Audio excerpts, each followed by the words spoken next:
Anak-anak muda lihat saya. Jangan cari orang untuk jadi pasanganmu yang orang yang bisa membahagiakan kamu. Kekanak-kanakan.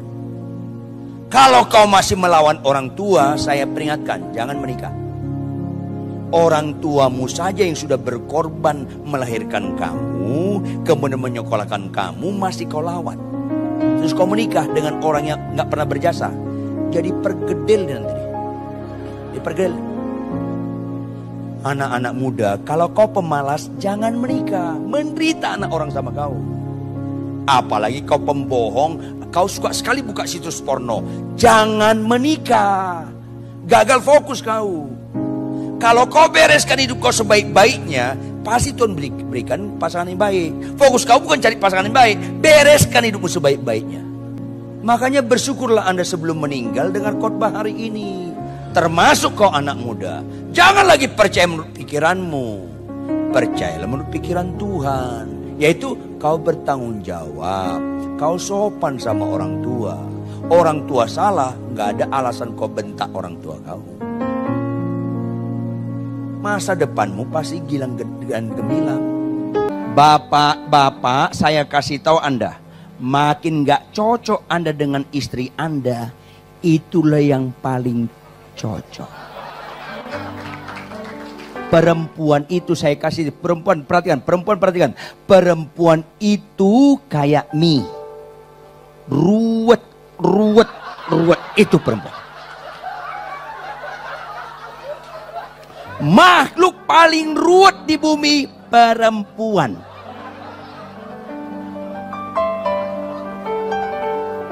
Tanpa sadar, anehnya, tanpa sadar dan dia nikmati moto hidup terhadap suami. Apa itu? Kalau bisa kau kupersulit, kenapa harus dipermudah? Itu wanita. Papi lihat itu. Apa sih Mami? Lihat itu. Apa sih Mami? Lu buta, lihat itu. Apa sih Mami? Itu suami istri. Oh ya, kenapa? Itu suaminya jelek, istrinya cantik. Kenapa tuh mau itu istrinya?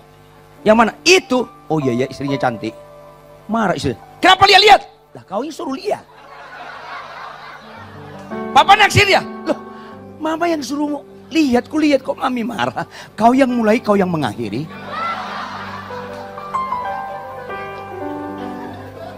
Cocok nggak? Cocok. Papi, siang ini mau makan apa? Terserah Mami deh. Lu nggak menghargai, disuruh pilih-pilih dong. Orang Mami suruh pilih, kok nggak menghargai istri sih? Ya udah. Kalau gitu basuh. Papi tahu diri ya, udah tua makan basuh mati lu. Katanya suruh pilih. Ya kalau gitu gaduh. Papi baru kemarin makan gaduh, nggak bosan loh. Ya udah terserah Mami, pilih. Aduh, pilih. Sate. Mak Papi, sate itu daging bakar potensi kanker. Gak pernah cerdas nih Papi. Apa dong? Pilih. Aduh. Ya pecel. Papi beli pecel itu di Surabaya, ya daerah barat sana, jauh, keburu lapar. Udah, Mami punya tahu sama tempe goreng, makan. Dari tadi begitu kan selesai, kenapa harus muter-muter? Karena itulah wanita. Ada 3 hal yang harus kamu hindari supaya hubungan kamu bisa awet sampai tua, sampai selamanya. Oke, 3 hal ini adalah yang pertama, cemburu yang berlebihan. Nah, seringkali dalam sebuah hubungan suka yang namanya curigaan. Curiga, jangan-jangan dia selingkuh lagi. Jangan-jangan dia udah gak sayang lagi sama saya. Jangan-jangan dia udah bosen sama saya. Curiga itu tidak boleh. Apalagi curiga yang tidak beralasan. Jadi kadang-kadang waspada memang perlu sih. Tapi yang namanya curiga, apalagi curiga yang berlebihan, apalagi curiga yang tidak beralasan, apalagi curiga yang tidak ada buktinya, itu hanya merancuni hubungan kalian berdua. Hal-hal yang negatif itu bisa menjadi kenyataan kalau kamu terus-menerus memikirkannya. Yang kedua, itu adalah suka membandingkan. Oh kayaknya dia lebih perhatian ya. Kok cowok saya gak perhatian sih? Kemana-mana dia selalu kalau pergi selalu bawain tas pasangannya. Kok pacar saya jangankan tas kecil, belanjaan segitu banyak aja tetap gak dibawain. Jangan-jangan dia gak sayang. membanding-bandingkan dengan orang lain. Wah, kayaknya kok kalau dibanding sama pacar saya yang dulu ya, kok kayaknya dia kurang dekat dengan keluarga. Kok kayaknya seperti ini dan seperti itu, dan selalu membanding-bandingkan dengan orang sekitar, membandingkan dengan teman, membandingkan dengan mantan. Stop membandingkan pasangan kamu dengan orang lain. Terima dia apa adanya. Karena ingat, ada alasan kenapa kamu memilih dia dibandingkan dengan sejuta calon-calon lainnya. Dan yang ketiga, memendam perasaan sendiri. Apa-apa nggak mau cerita, apa-apa ya udah deh disimpan sendiri dan tidak berkomunikasi. Mungkin awalnya maksudnya baik, nggak mau merepotkan, nggak apa-apa deh ditahan aja, nggak apa-apa deh diemin aja, nggak apa-apa deh disimpan aja. Tapi lama-kelamaan itu akan bisa menjadi bom waktu yang akan memecah belah atau merusak hubungan kamu. Kunci dari sebuah hubungan yang awet itu adalah komunikasi. Cari waktu yang tepat, cari cara yang tepat untuk bisa memberitahukan kalau misalnya memang ada sesuatu yang mengganjal hati kamu dan mengganjal pikiran kamu. Semua itu harus dikomunikasikan dengan baik. Nah, jadi ingat, 3 hal ini harus kamu hindari supaya hubungan kamu bisa awet. Curigaan, membandingkan, semua dipendam sendiri dan tidak dikomunikasikan. Oke? Jadi orang bahagia atau tidak itu tergantung pernikahan kamu. Bukan tergantung hobi kamu, bukan tergantung pencapaian kamu di tempat pekerjaan atau bisnis. Sesukses-suksesnya kamu, tapi kalau pernikahanmu nggak baik, kamu nggak happy. Kamu jadi orang stres, murung. Gitu. Karena itu, mari kita rawat pernikahan. Saya bisa menjadi mentor Anda supaya pernikahan itu bisa dirawat, dipelihara, dan mendatangkan kebahagiaan yang hakiki gitu loh.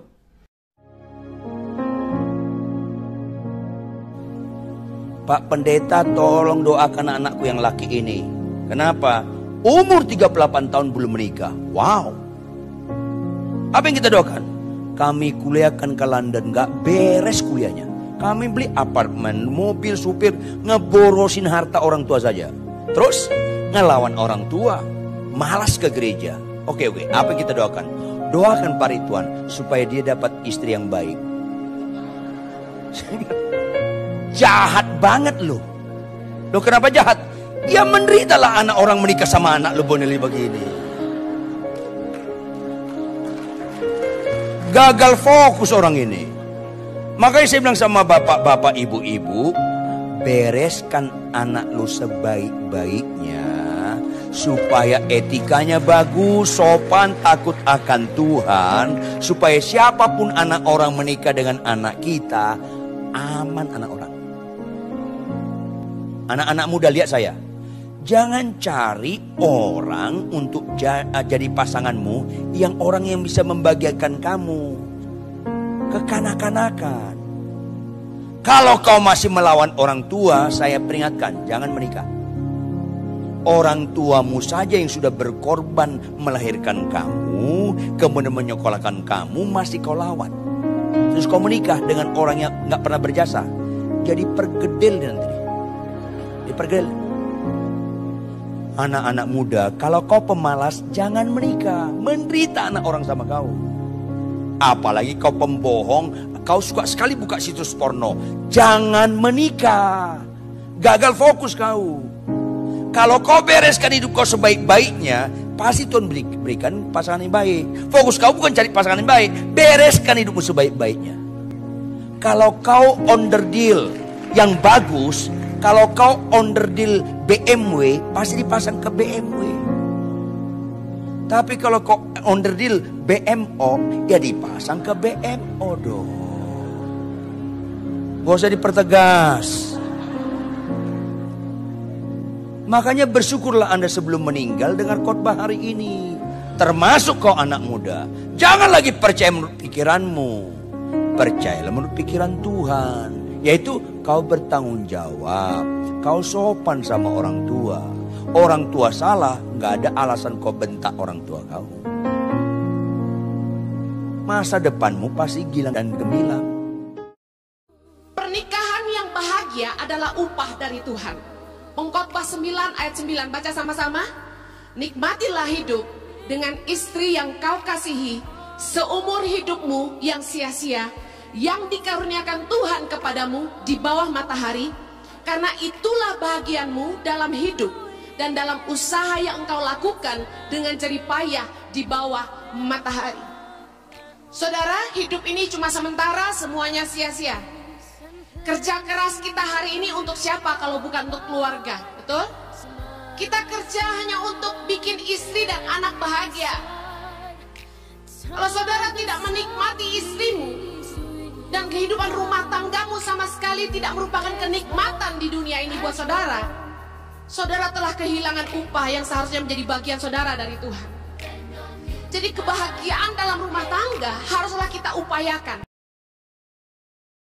Dalam masa pacaran, kalau pasanganmu tidak bisa menghargai kamu, saya mau bilang gini, nanti nikah pun kamu lebih tidak dihargai. Yang perempuan-perempuan dengar ini, kalau pasanganmu tuh cinta sama kamu, dia akan jaga kamu baik-baik. Saya mau tanya, ketika Anda beli handphone, sebelum dibayar boleh dibuka nggak plastiknya? Boleh dicungkil dikit nggak? Nggak boleh. Lah Anda sama pacar itu belum nikah, kok udah berani buka-buka? Anda pinjem mobil temenmu pasti expect mobilnya dikembalikan dengan keadaan sempurna. Anda pakai baik-baik nggak itu mobil? Nyetirnya hati-hati nggak? Anda pastikan Anda kembalikan dalam keadaan baik nggak? Kenapa waktu pacaran Anda nggak jaga anak orang? Dan Anda nggak pastikan dia pulang ke rumah dalam keadaan utuh gitu. Kalau cinta, saya yakin Anda nggak merusak pasangan Anda. Cara menguji orang tuh cinta banget sama kita atau enggak? Firman Tuhan bilang, kasih itu tidak melakukan yang tidak sopan. Kasih itu tidak mencari keuntungan sendiri. Kasih itu tidak berbuat jahat. Kalau bukan nafsu tapi benar-benar cinta, dia jaga banget. Berapa banyak saudara yang punya handphone? Tolong angkat tangan. Handphonemu tolong dipegang di tangan kanan. Semuanya, angkat tinggi-tinggi. Dalam hitungan ketiga, banting ke tanah. 3, 2, 1. Gak ada kan? Kenapa coba gak dibanting handphonenya? Karena Anda sayang. Waktu handphone baru beli, terus gak sengaja tangan kita licin, jatuh ke lantai, sakit hati gak? Sakit. Tapi herannya pacarmu yang kamu bilang kamu cinta itu, kamu sakiti terus berulang kali. Kamu bikin dia jatuh terus. Kak Heni, sama-sama suka, sama-sama mau. Kalau gitu kamu juga gak menghargai dia. Apa yang mau dibawa ke pernikahan kalau gak ada nilai penghargaan? Kenapa saya bilang nilai penghargaan penting? Ini kebenaran. Apa yang hilang dalam pernikahan? Nilai penghargaan. Saya kasih contoh. Waktu kita masih baru pertama kali PDKT, saya pernah ngomong, kita makannya cantik. Ingat, makan sesendok dilap. Minum, mulutnya ditutup. Pakai sedotan, bos. Begitu udah pacaran, kamu gak suka. Setelah menikah, masih ada gak? Sorry ya, kentut aja udah gak malu. Jadi apa yang hilang? Nilai penghargaan. Ada yang hilang di dalam pernikahan. Ini jujur nih sebagai yang udah nikah saya ngomong. Nilai penghargaan. Nyongkel gigi aja dulu yang tutup-tutup sekarang udah. Dulu masih mau pacaran, pastikan wangi. Semprot parfum dari kepala sampai kaki. Udah nikah. Saya bau saya. Nilai penghargaan udah gak ada bro. Jadi kalau dari masa pacaran kalian gak ngerti menghargai pasanganmu. Saya ragu kalian bisa saling menghargai di pernikahan. Kita tidak mau kan pernikahan kita jadi memuakan. Ya, kita mau pernikahan kita ini baik. Saya melihat bahwa salah satu strategi kita untuk mengantisipate supaya pernikahan kita ini tidak memuakan. Ya. Salah satunya memang mengizinkan pernikahan kita itu dipakai oleh Tuhan untuk menjadi berkat bagi banyak orang. Kita diizinkan oleh Tuhan memasuki berbagai dimensi kehidupan yang sulit. Karena kita melayani Tuhan. Tapi peperangannya ada di depan.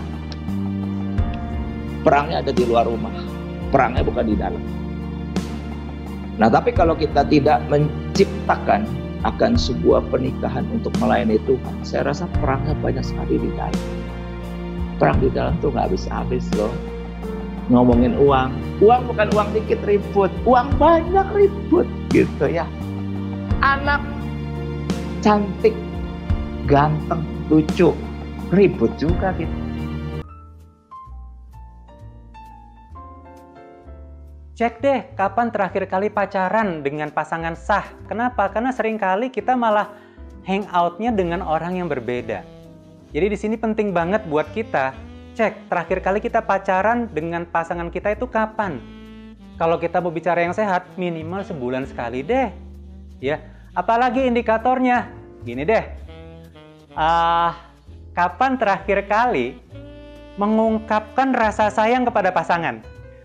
Gini, banyak yang lupa setelah menikah untuk menjadi kekasih buat pasangannya. Ya, kalau kita nggak jadi kekasih buat pasangan, di luar sana banyak loh yang nawarin. Lihat aja deh, kalau ngelihat pasangan, rasanya gimana? Terus berarti apa parameter paling sederhana? Coba cek di sini. Masih ada nggak rasa deg-degsernya? Ya, itu penting banget tuh. Kalau udah mulai flat, hati-hati. Kalau mau bisnis Anda utuh, kalau mau rumah tangga utuh, kalau mau pernikahan Anda utuh, suami jangan suka bohongin istri. Nanti lain kali istri sudah nggak bisa percaya. Jadi jangan salahkan dia, senantiasa cemburu. Keluar sama siapa? Awal-awalnya sih bukan selingkuh. Istri tanya, kamu kemana tadi? Lalu ceritanya macam-macam. Padahal yang pergi sama suaminya ada temannya dia. Enggak tuh, suamimu tadi kan perginya sama-sama kita. Meskipun bukan selingkuh, hanya teman-teman saja. Lama-lama istri bertanya, kalau kamu bisa bohongan ginian, apa lagi ya? Dalam hal apa lagi ya kamu bohong kepadaku? Jangan biasakan berbohong. Bohong hitam maupun putih. Sebaliknya juga sama. Istri jangan bohongin suami. Ngomong apa adanya. Jalan hidup tidak selalu mudah, pernikahan tidak seindah kisah Cinderella. Kita bukan tidak tahu kebenaran, tapi kadang kita membutakan mata hati kita sendiri dan memilih mencari kebahagiaan kita dengan pilihan-pilihan yang salah. Kalau kita ingin hidup dalam kebenaran dan menyangkal daging kita harus ingat bahwa Tuhan membenci perceraian. Markus 10 ayat 9 berkata, karena itu apa yang telah dipersatukan Allah tidak boleh diceraikan manusia. Malaki 2 ayat 16 berkata, sebab aku membenci perceraian firman Tuhan Allah Israel, juga orang yang menutupi pakaiannya dengan kekerasan firman Tuhan semesta alam. Maka jagalah dirimu dan janganlah berkhianat. Tentu banyak sekali tantangan dalam pernikahan. Ketika suami tidak bisa menafkahi, ketika suami tidak bisa menghargai, tidak bisa memberikan rasa aman bagi keluarga, tidak jadi imam dan tidak jadi raja. Pasti sebagai istri ketika bertemu dengan orang lain di luar sana yang lebih baik, lebih perhatian, lebih mengerti, Anda akan mudah tergoda. Demikian juga sebaliknya dengan suami-suami yang mungkin di rumah istri tidak mau mengerti, selalu menuntut, selalu mengajak ribut. Pasti tidak ada kedamaian, tidak ada rasa nyaman. Dan ketika Anda di luar sana, Anda mungkin bertemu dengan orang-orang yang sangat menggoda hati Anda. Tapi dengar baik, kalau kita ingin menyangkal diri, belajar memikul salib, belajar menyangkal diri kita demi hidup dalam kebenaran, kita harus ingat baik bahwa Tuhan membenci perceraian. Firman Tuhan berkata, jagalah dirimu dan janganlah berkhianat. 1 Petrus 4 ayat yang ketiga berkata, sebab telah cukup banyak waktu kamu pergunakan untuk melakukan kehendak orang-orang yang tidak mengenal Allah. Kamu telah hidup dalam rupa-rupa hawa nafsu, keinginan, kemabukan, pesta pora, perjamuan minum, dan penyembahan berhala yang terlarang. Ketika kita bertemu dengan teman-teman lama, ketika kita duduk dengan teman-teman yang mungkin tidak seiman, teman-teman lama yang mungkin belum hidup dalam kebenaran, mereka masih hidup dalam rupa-rupa hawa nafsu, keinginan, kemabukan. Firman Tuhan berpesan, jangan lagi hidup menurut keinginan orang-orang yang tidak mengenal Allah. Jangan lagi menginginkan kehidupan yang lama. Ada orang-orang yang menjadi lelah untuk hidup dalam kebenaran karena merasa ikut Tuhan banyak aturan. Tapi dengar baik, sebenarnya Kristus telah memerdekakan kita dari cara-cara hidup kita yang lama. Justru orang-orang yang masih hidup dalam hawa nafsu, mereka diperbudak, bukannya merdeka. Jika dua orang berlainan jenis menjalin persahabatan, persahabatan akan menguap dengan mudah. Tak butuh waktu lama berganti dengan hubungan cinta erotis. Hati-hati! Ini pesan bagi setiap pasutri, ya. Kita sudah memiliki sahabat yang Tuhan anugerahkan, yaitu suami punya seorang istri, istri punya seorang suami. Lalu kenapa sih masih suka nanyain istri orang, kamu udah makan apa belum? Tolong ya, yang masih punya kebiasaan seperti itu, bertobat. Jangan lakukan. Karena seperti tadi saya katakan, jika dua orang berlainan jenis menjalin persahabatan, maka itu persahabatan menguap dengan mudah. Anda dengan sangat cepat untuk jatuh ke dalam, bisa sampai ke dosa perselingkuhan. Awalnya mungkin dari chat yang biasa, udah makan belum? Kamu lagi ngapain? Aduh, ini di sini lagi sibuk, lalu foto ini apa segala di-send ke dia, dan kemudian dia reply, kebetulan orangnya ramah, dan mungkin di sana juga lagi ada masalah dengan suaminya atau istrinya, dan terbentuk perlahan-lahan adalah saling membutuhkan. Hati-hati, hentikan semua kegiatan itu. Tuhan memberkati. Tidak ada orang yang sama dengan saudara. Menikah itu bukan mencari pasangan yang cocok. Menikah itu artinya belajar mencocokkan diri dengan orang yang kita nikahi. Jadi seumur hidup pernikahan kita adalah belajar mencocokkan diri dengan orang yang kita nikahi. Gak boleh bilang saya telah salah menikah.